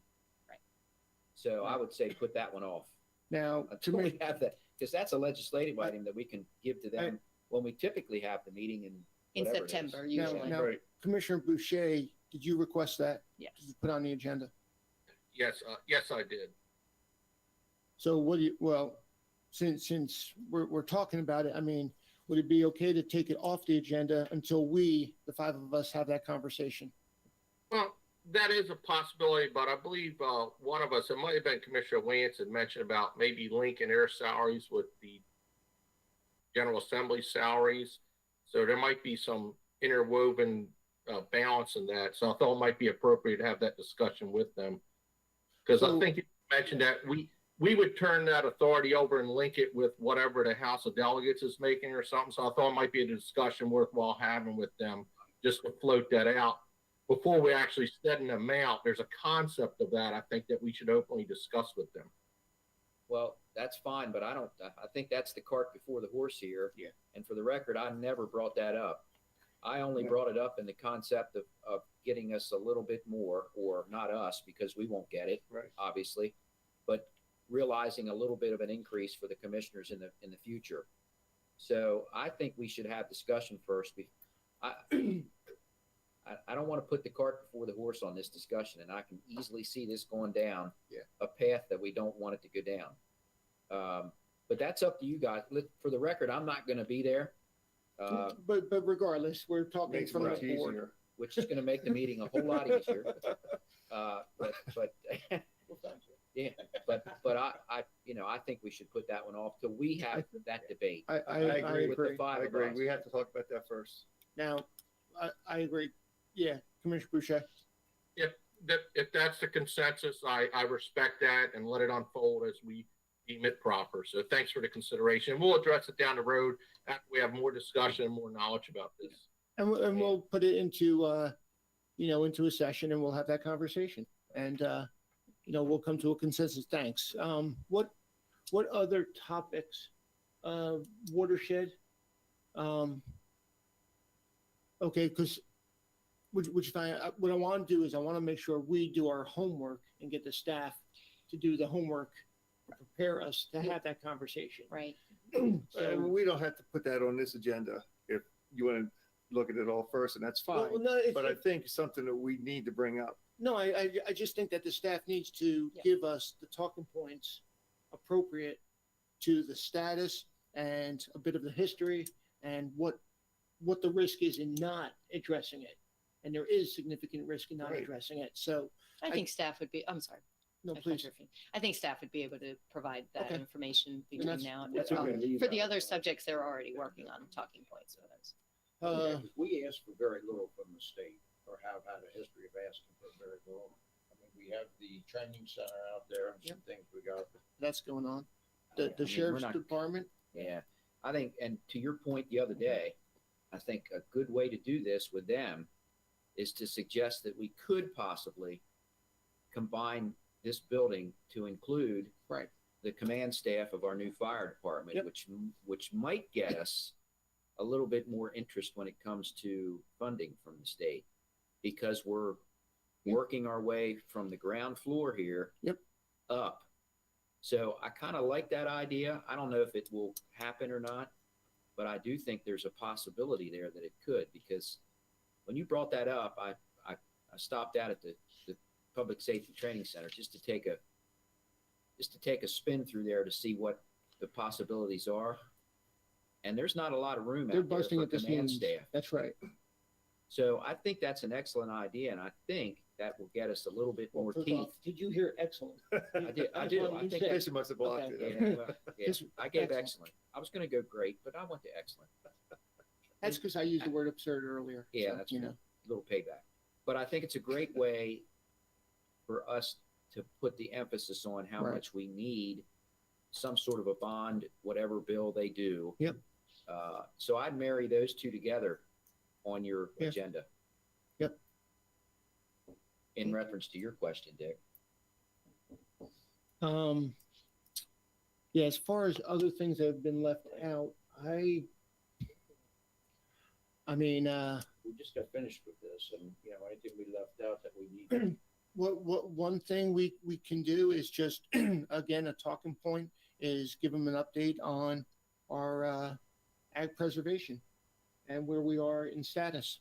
Actually, the governor just put a big push on to preserve land in the state. He did. And actually, there's a lot of Maybe attention on ag cyber right now. So, Having them pursued a little bit. but again, Yeah, because if we could get more money from the state, we'd take it out of our own. I'm just kidding. hey, but just again, a talking point. And this is where we're at, in accordance with our goal. here are the programs we're using. Here's the money that we've allocated from the county and the different programs. Sure, it's not so much more of a decision. It's more of a just here's where we're at. Maybe we ask them to assist some additional funds. You know, what's good about what we're doing now is we're still in open session, doing this open admin. Next week will be an open session with our legislators at 2 p.m. And we're still getting the RSVPs, I believe, on who will be attending. Mike Fowler's handling that, and I haven't heard. We don't know yet, but we'll get those. What else? Anything else you think of? But we got time.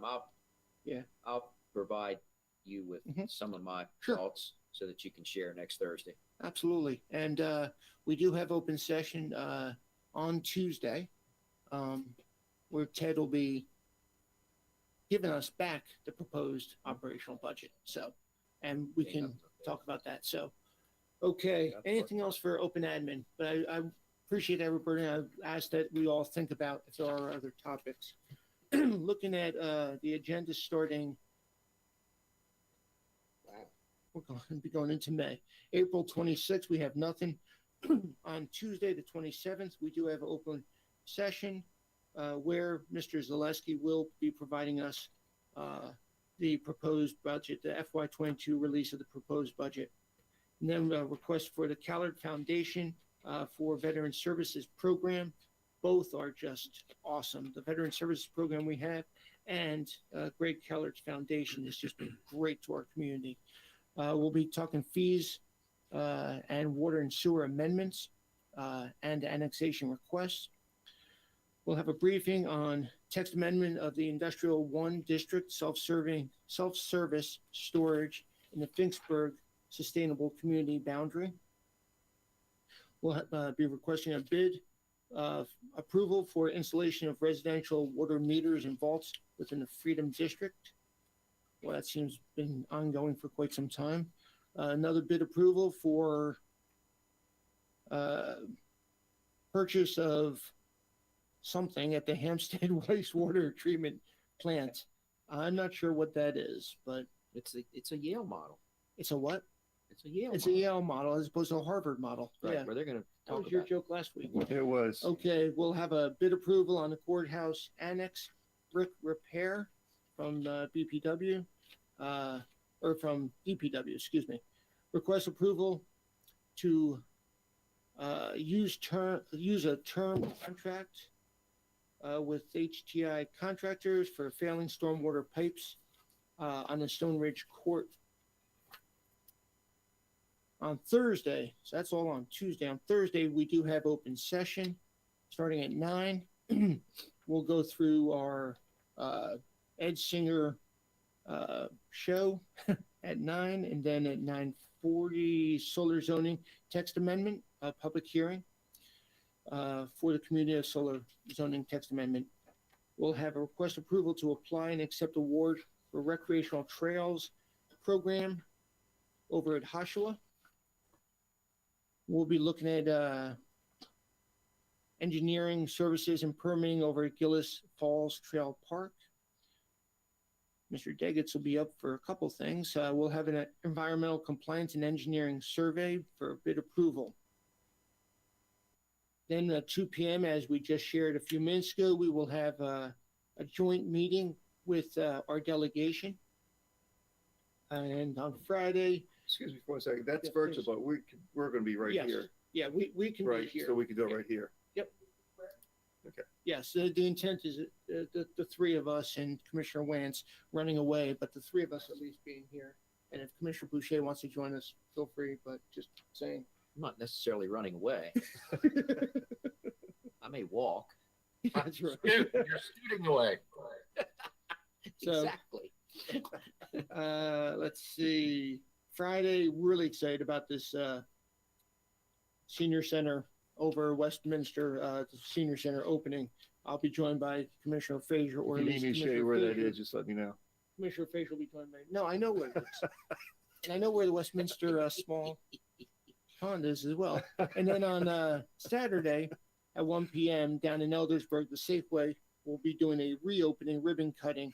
What's exciting about that is they asked for a couple of local charities that they'll be also participating in funding. So I was able to give them a couple of things dealing with the food banks. Commissioner Weaver, I'm looking forward to your podcast on Sunday, May the 2nd. You should be. I know. Makes one of us. I won't be there for that. On May the 3rd, we have nothing on Monday. On Tuesday, Chamber of Business breakfast.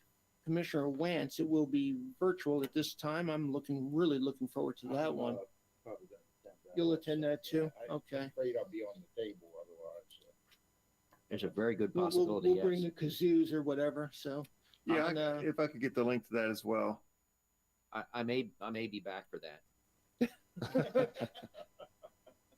On Wednesday, May the 5th, we have a Board of Education work session, and Commissioner Weaver is scheduled to attend that, and Commissioner Wance will be attending that evening the Planning and Zoning Commission. On Thursday, we have an open session with a couple of Priority Carol activities dealing with Children's Mental Health Awareness Week. Looking forward to having those conversations with the team that'll be present. We'll have